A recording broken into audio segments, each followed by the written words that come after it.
Kalau belum subscribe juga segera ya, supaya kita bisa terus mengikuti channel ini dan sehingga channel ini bisa jadi berkat dalam hidupmu. Kami percaya dengan segenap hati bahwa tidak berakhir dan berkesudahan kasih setiamu. It's never a game over situation for our lives. Tuhan tidak game over dengan kami. Kami terima dengan iman rancangan-Mu yang baru. Kami percaya Tuhan Yesus, Engkau berjanji memberi kami hari depan penuh pengharapan. Kami boleh berharap lagi. Urapi setiap jemaat saat teduh, jemaat terkasih ini. Sehingga masing-masing dibangkitkan imannya untuk mengalami mujizat Tuhan. Dalam nama Yesus, haleluya. Amin. Praise the Lord, puji Tuhan. Dan hari ini di akhir pekan kita mau mendengarkan firman Tuhan. Nanti ini setelah episode saat teduh sekarang ini selesai, sesudah saya berkata bye-bye seperti biasanya, kalau Anda mau stay, silakan Anda tinggal. Saya akan turkan nanti beberapa lukisan lagi dan jelaskan makna, signifikansi rohaninya. Bagi Anda pecinta seni dan juga yang suka sekali dengan suatu pesan-pesan yang profetik untuk kehidupan Anda, I think we're gonna have a real good fun. Ya, Anda bisa tinggal nanti. Tapi besok jangan lupa untuk live streaming. Di ibadah online masih ada, sekalipun onsite-nya sudah jalan. Judulnya adalah Keluarga Adam, Kematian Rohani dan Putusnya Komunikasi, babak kedua, part 2. Saya akan jelaskan gimana membangun mesbah keluarga. Tapi untuk hari ini, di saat teduh sekarang, udah gak sabar lagi sampaikan firman Tuhan kepada Anda. Saya beri judul bahan bakar keberhasilan kita. Bagi orang yang suka merasa gagal, ini pesan Tuhan yang indah. Buka bersama dengan saya di Yesaya pasal ke-54 ayat 11 sampai 17.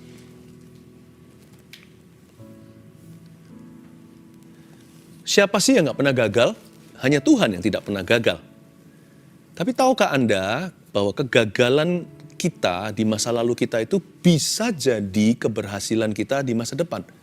Kalau kita tahu cara bekerja sama dengan Tuhan. Karena Allah kita itu pejunan. Kita nih hanyalah tanah liat, dialah tukang periuknya. Tuhan Yesus itu anak tukang kayu, jadi Tuhan tahu bagaimana membuat kayu-kayu bekas menjadi perabot-perabot yang terindah. Karena itu saya dorong Anda untuk jangan menyerah. Bahan bakar keberhasilan kita itu ada tercatat dalam ayat-ayat yang akan kita baca. Kita baca dulu ya, ayat 11. Hai yang tertindas, yang dilanggar angin badai, yang tidak dihiburkan. Sesungguhnya aku akan meletakkan alasmu dari batu hitam dan dasar-dasarmu dari batu nilam. Aku akan membuat kemuncak-kemuncak tembokmu dari batu delima. Pintu-pintu gerbangmu dari batu menikam merah. Dan segenap tembok perbatasanmu dari batu permata. Ayat 11 dan 12 dibuka dengan sesuatu kondisi yang terpuruk sekali. Hai yang tertindas. Lalu dilanggar badai lagi. Bukan hanya tindas, jatuh, ketiban tangga. Lalu tidak dihiburkan, setelah itu nggak ada yang peduli. Kasihan sekali ini kondisinya.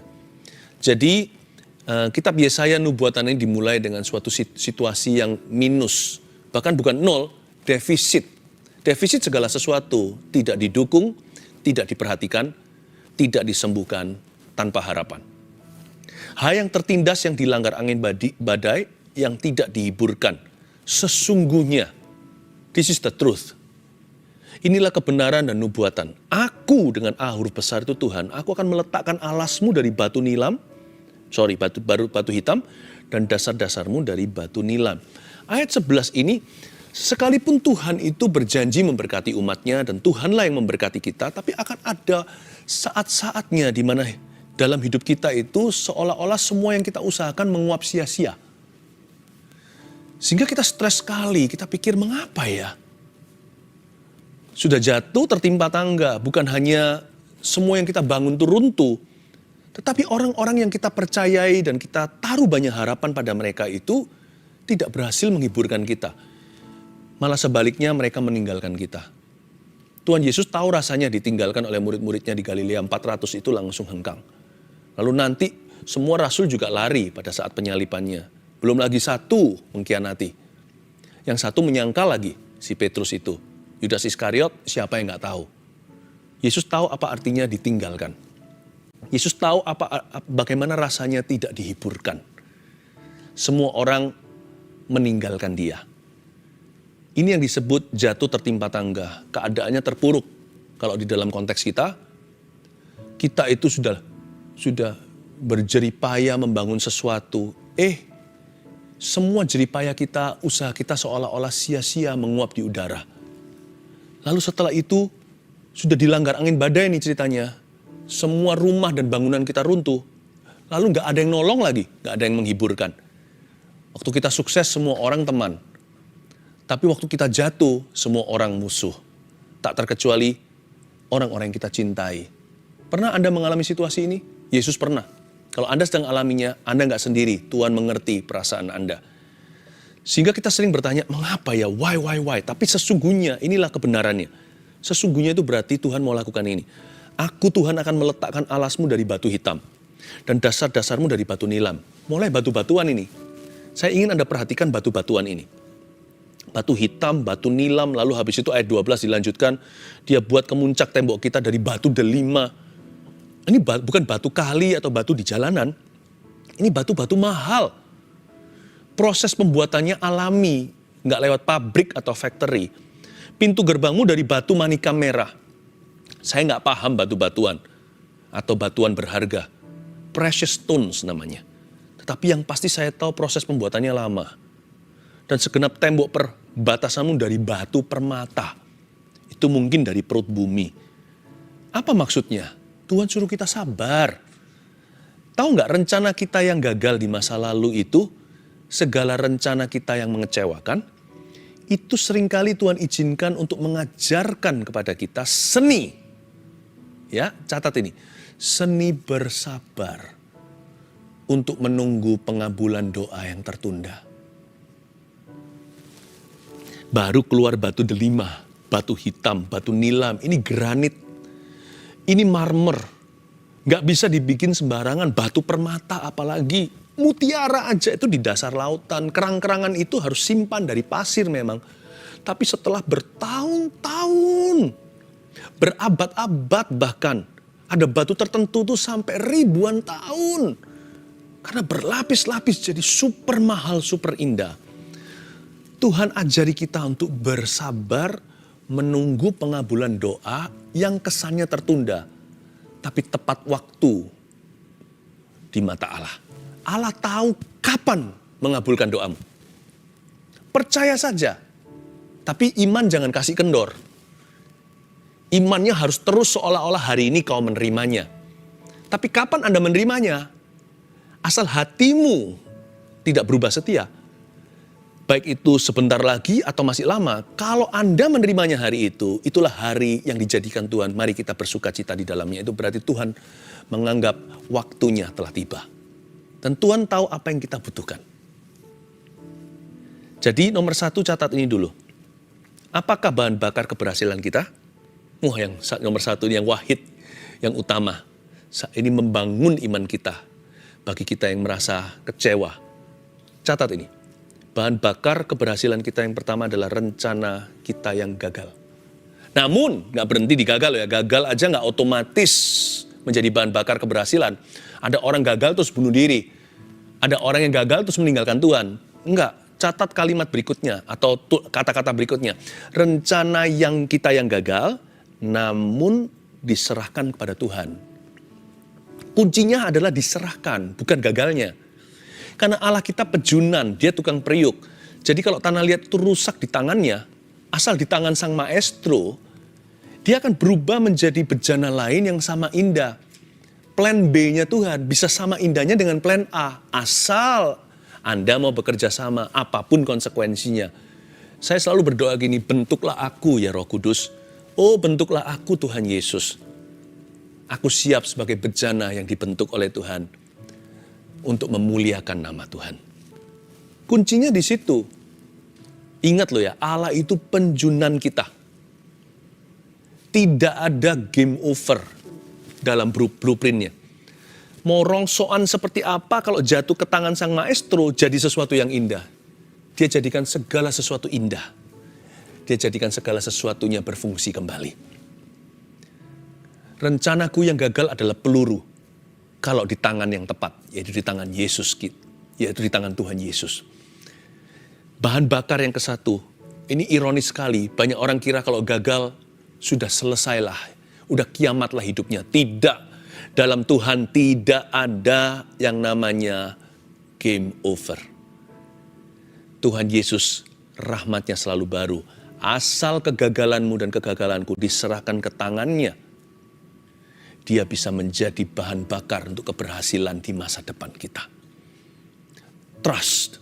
It's very important to trust him. Bukan hanya mempercayai dia dengan keberhasilanmu, percayai dia dengan kegagalanmu. Dan jangan berbuat dosa lagi. Carilah Tuhan dengan segenap hati. Berikutnya ayat 13 kita baca. Semua anakmu akan menjadi murid Tuhan dan besarlah kesejahteraan mereka. Engkau akan ditegakkan di atas kebenaran. Engkau akan jauh dari pemerasan sebab engkau tidak usah lagi takut. Dan engkau akan jauh dari kekejutan. Jauh dari pemerasan, jauh dari kekejutan. Emangnya orang ini kemana? Kalau Anda baca ayat 13, orang ini tinggal di rumah. Stay at home. Bukan karena pandemi. Stay at home karena rumahnya adalah sorganya.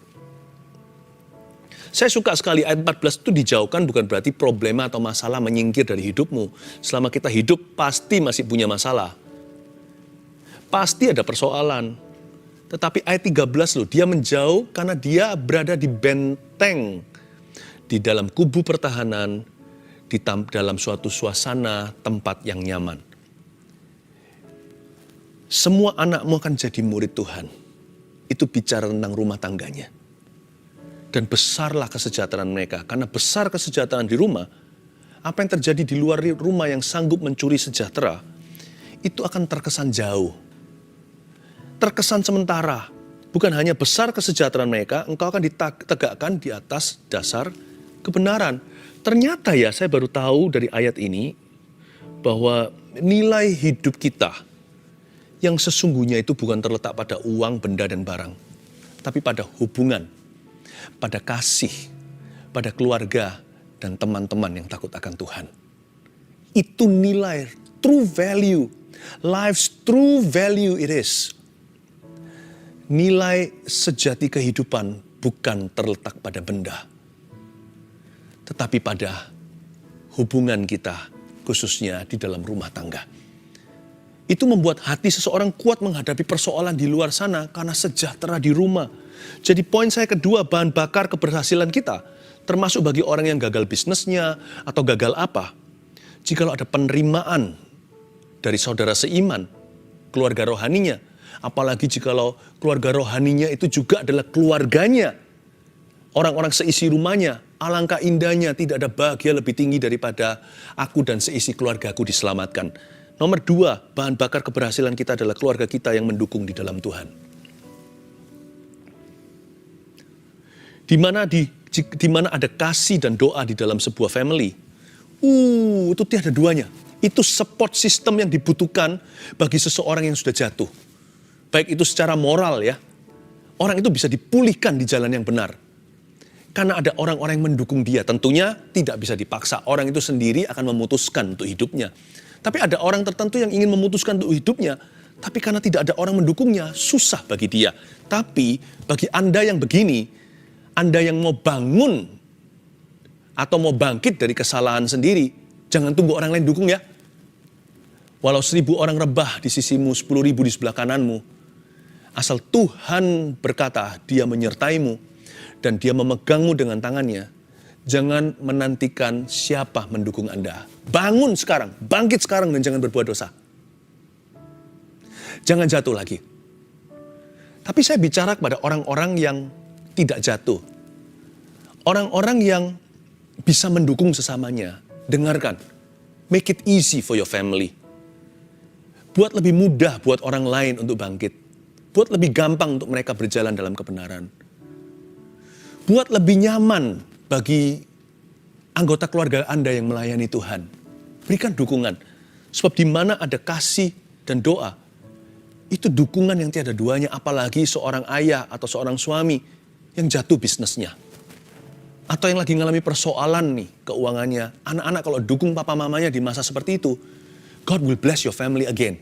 Allah akan memberkati keluargamu lagi. Atau kebalikan juga, anak juga perlu dukungan orang tua. Sudah pasti itu. Karena papa mama itu sangat berpengaruh dalam diri putra-putrinya. Karena itu jangan saling menjatuhkan di dalam keluarga. Tapi saling mendoakan hari-hari ini. Itulah sebabnya sekali lagi saya ingatkan besok jangan lupa untuk live streaming khotbah saya. Sebenarnya serian dari minggu lalu. Yaitu tentang keluarga Adam. Saya operasi besar dari firman Tuhan. Bagaimana keluarga Adam ini mengalami kematian rohani yang disengaja. Dan putusnya komunikasi di antara mereka membuat berabe turun-temurun. Kalau jatuh bisa disengaja, bangkit juga bisa disengaja. Gagal bisa disengaja, berhasil juga bisa disengaja. Kerajaan Allah itu semi manual, otomatisnya itu kasih karunia. Tapi manualnya itu ketaatan kita. Jadi ayo beranikan diri, kegagalanku akan jadi bahan bakarku. Tapi aku akan bangun family. Kalau Anda adalah seorang kepala keluarga, dimulai dari Anda. Anda decision maker-nya soalnya, pengambil keputusan. Kalau Anda mama, Anda wakil ketua kelasnya, atau wakil kepala sekolah bagi rumah tangga Anda. Anda bisa berpengaruh. Kalau Anda anak-anak, nggak apa-apa imam-imam kecil. Tuhan juga bisa pakai anak-anak kecil untuk bisa membawa seluruh keluarganya pada Tuhan. Ayo kita mulai bangun mesbah kita. Mulai hari ini jangan lawan sendiri. Apapun kegagalan Anda secara pribadi, bisnis kayak, atau kegagalan hubungan, whatever, apapun juga. Jangan dihadapi sendiri. Minimal Anda punya gereja. Gereja nggak pernah tutup. Gereja kami juga selalu menjalankan ministry kepada Anda. Sampai hari ini. Baik tidak baik waktunya. Caranya bisa berbeda. Normalnya, definisi normal itu bisa disesuaikan. Tetapi satu hal yang tidak pernah berhenti. Baik tidak baik waktunya. Kami memberitakan firman Tuhan. Kami berdoa untuk Anda. Kita terkoneksi dalam hadirat Allah. You're not alone, my friend. Anda tidak sendirian. Jangan menghadapi hidup ini sendirian. Tidak harus demikian. Allah kita memberi kita keluarga rohani di dunia ini. Saudara-saudara seiman. Minimal dari kami mendukung Anda. Jadi Anda tidak berhak untuk berhenti. Anda tidak berhak untuk menyerah. Karena kami mendukungmu di dalam Tuhan. Bukankah ini adalah intisari saat teduh? Ayat yang berikutnya yaitu di ayat yang ke-15. Apabila orang menyerbu itu bukanlah daripadaku. Siapapun yang menyerbu engkau, ia akan rebah melawan engkau. Wah, gak boleh takut itu. Di ayat 15 jelas-jelas dikatakan, kamu jangan takut ya kalau ada orang serbu kamu, itu bukan aku, kata Tuhan. Tapi siapapun yang serbu kamu, ini garansi atau jaminan dari Roh Kudus. Dia pasti akan rebah melawanmu. Please jangan takut. Takut itu iman loh. Iman pada setan dan apa yang setan bisa lakukan terhadapmu. Namanya takut itu adalah iman kepada perbuatan iblis. Iman kepada sesuatu yang Anda khawatirkan. Dan iman terhadap sesuatu yang tidak menentu. Kan belum terbukti itu pasti akan terjadi. Kemungkinan besar ketakutan Anda tidak akan digenapi. Kenapa harus takut sama sekali? Apabila orang serbu itu bukan dari aku, Tuhan udah ngomong begitu. Siapapun yang serbu kamu, dia akan rebah melawanmu. Please jangan takut. Lawan kata takut itu bukan berani. Lawan kata takut itu iman. Iman gak harus besar. Iman itu sekedar percaya kepada Allah yang positif. Bahwa dia sanggup memberimu kemenangan. Jangan beriman yang negatif ya. Fear namanya. Takut itu sangat melumpuhkan. Takut itu roh. Apabila orang menyerbu, itu bukan dari aku. Malah bukannya kamu harus beriman kepadaku, kata Tuhan, supaya kamu bisa melawan roh ketakutan. Ya, apalagi yang orang yang suka kecewa sama Tuhan, itu apa-apaan. Siapa kita bisa kecewa sama Tuhan? Emangnya Tuhan itu hutang apa sama Anda? Emangnya kita ini penagih hutang? Kau hutang sama aku kecewa sama kamu. Nggak bisa. Nggak boleh kecewa sama Tuhan. Sama Tuhan itu hanya bisa tersisa satu. Tinggal percaya saja dan taat. Udah itu aja. Gandeng Tuhan yuk. Aku akan lawan rasa takutku. Mulai hari ini imanku tidak negatif. Imanku kepada Allah yang positif. Dia sanggup memberiku kemenangan. Ayat 16. Sesungguhnya akulah yang menciptakan tukang besi. Yang menghembus api dan menghasilkan senjata menurut kecakapannya. Tuhan yang menciptakan weaponry. Tetapi akulah juga yang menciptakan pemusnah untuk merusakkannya.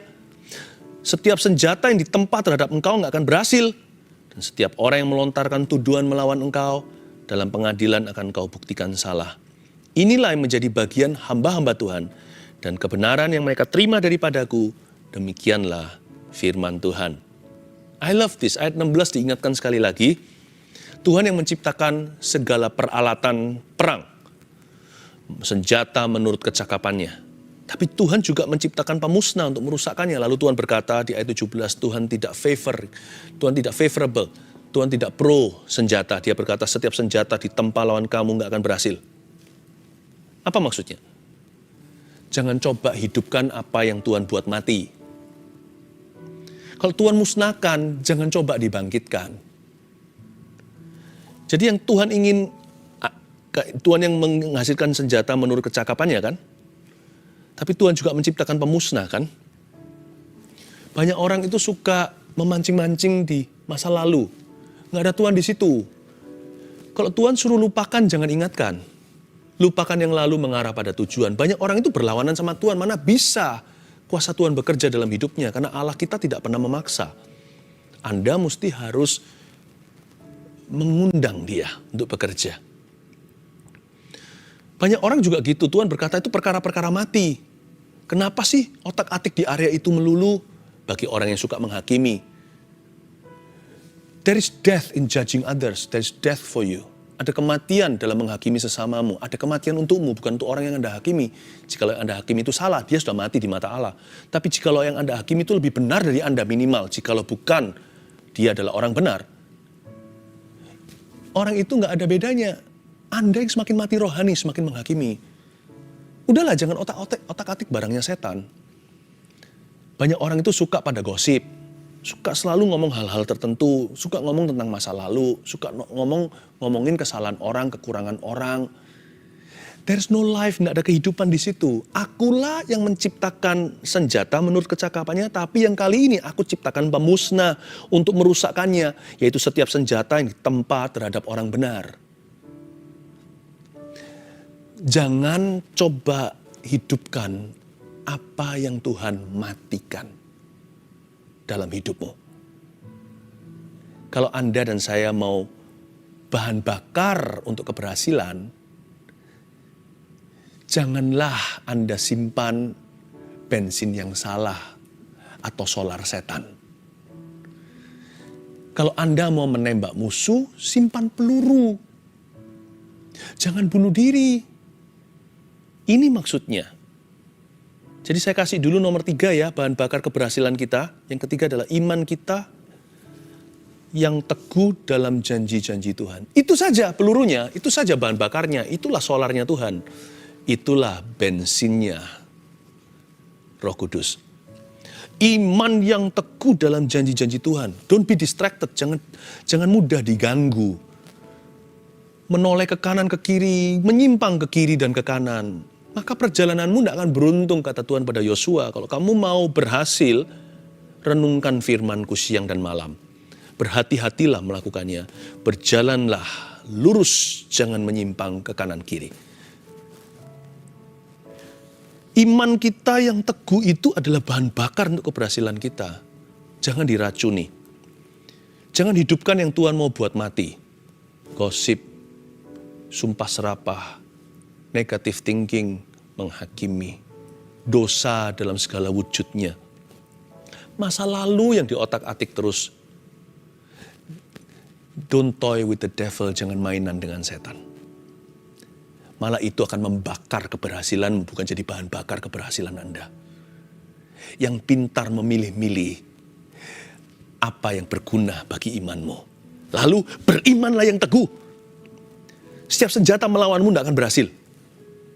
Kalau Anda punya iman, nggak akan bisa berhasil semua senjata musuh.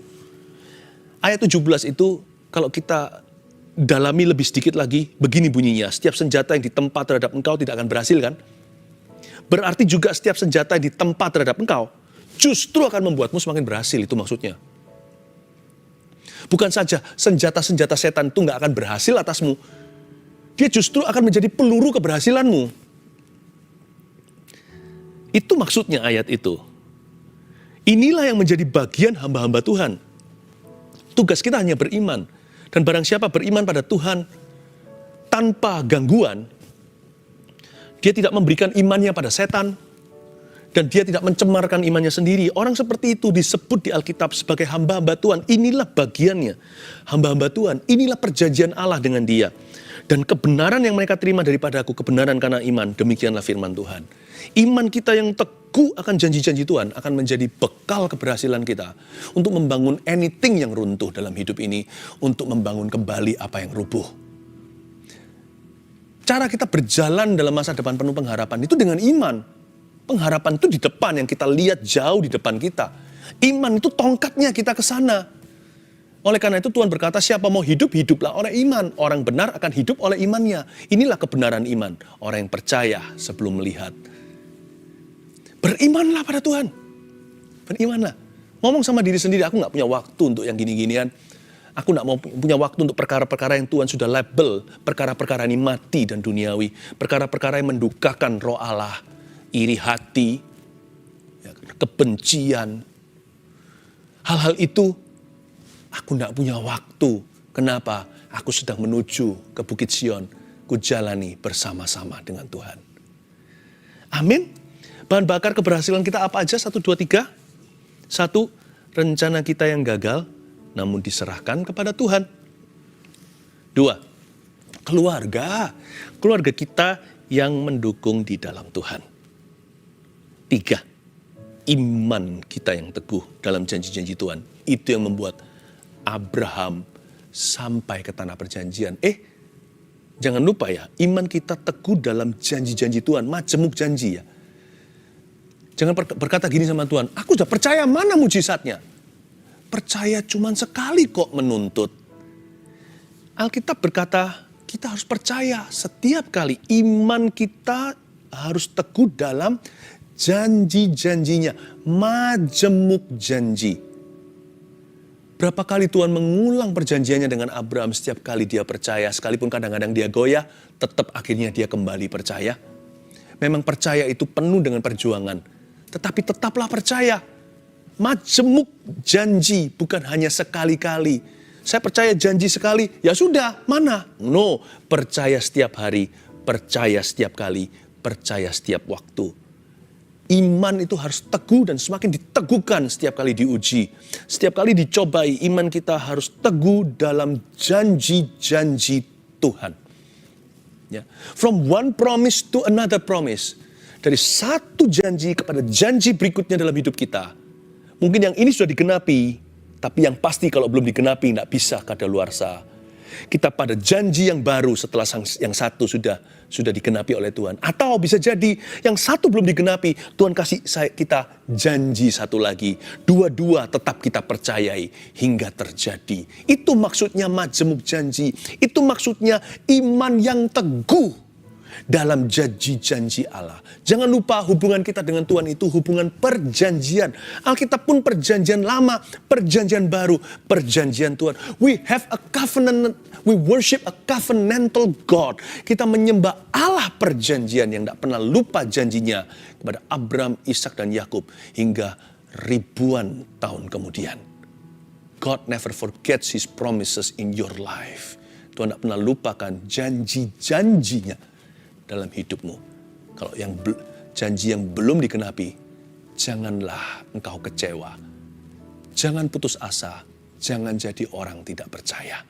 Tetap pegang janji itu dengan iman yang utuh hingga janji itu terjadi. Berapa janji yang Tuhan bicarakan, berapa janji yang Tuhan pernah sampaikan.